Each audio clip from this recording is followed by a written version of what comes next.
subscribe my channel and press the bell icon. अस्सलाम वालेकुम viewers, कैसे हैं आप? उम्मीद खैर आफियत से होंगे।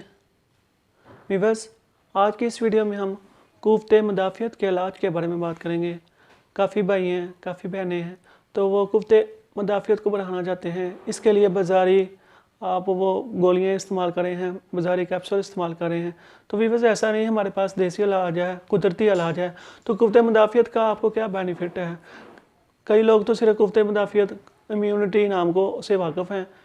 तो इसलिए जो इसका जो असल मकसद है वो है कि आपका जो मौजूदा हालात को पेश नज़र रखते हुए कोई भी वबाई अमराज़ हैं, जरासीमी अमराज़ हैं, नज़ला ज़ुकाम खांसी इस तरह के अमराज़ हैं, तो वो कुफ्ते मुदाफ़ियत अगर आपकी ठीक है तो आपको बीमारी आपके आसपास नहीं फटकेगी, आपको दवाइयों की ज़रूरत नहीं है। तो वीवर्स, कुफ्ते मुदाफ़ियत है, ये होना हर इंसान के लिए काफ़ी अच्छा है। अगर ये नहीं तो आपको बीमारियाँ आगे ले लेंगी। इसके अलावा आपके जो नफ्सियाती मसाइल हैं, गुस्सा आ जाना, टेंशन ले लेना, अपने आप को मारने पे दिल करना, तो ये सब ये कुफ्ते मुदाफ़ियत के ना होने के नतीजा है। तो कुफ्ते मुदाफ़ियत होना एक लाज़मी अमर है। हर बंदे को इसकी कोशिश होनी कि पहले अपनी कुफ्ते मुदाफ़ियत को सेट करें, ताकि आपके जो मसला मसाइल हैं, आपके जो वबाई अमराज़ वगैरह हैं, उनसे भी छुटकारा मिल जाए। जो बीमारियाँ छोटी मोटी वो भी आपकी ख़त्म हो जाएँ। तो भी बस इसके लिए मैंने काफ़ी लोगों को देखा है कि वो कोई कहवा इस्तेमाल कर रहा है, तो कोई वो डॉक्टरी इलाज के बारे में जा रहा है कुफ्ते मुदाफ़ियत के लिए। तो कईयों का तो ये है कि वो इस पे यकीन भी नहीं करते। तो भी बस मेरे पास एक कुदरती तरीका है, कुदरती इलाज है, कोई मुश्किल नहीं, बासानी है।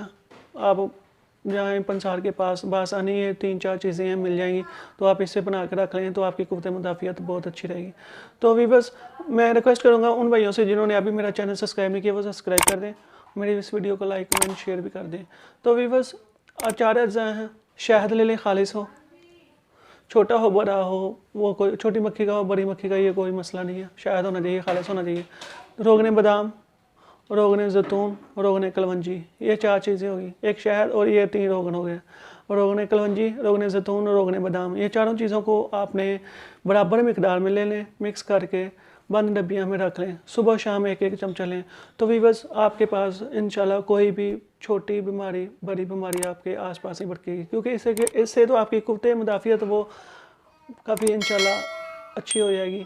तो ये जो हमारे जो अमराज़ हैं, बुखार हो जाना, नज़ला ज़ुकाम, वबाई अमराज़ वगैरह, जो मौजूदा हालात को पेश नज़र रखते हुए ये जो अभी एक मर्ज़ फैला हुआ, काफ़ी उसका ट्रेंड मैं नाम नहीं लूँगा, तो ये भी अगर इंसान की कुफ्ते मुदाफ़ियत सेट है तो इंशाल्लाह कोई भी उसे कोई मसला नहीं है।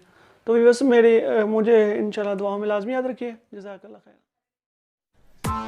Press the bell icon on the YouTube app and never miss another update.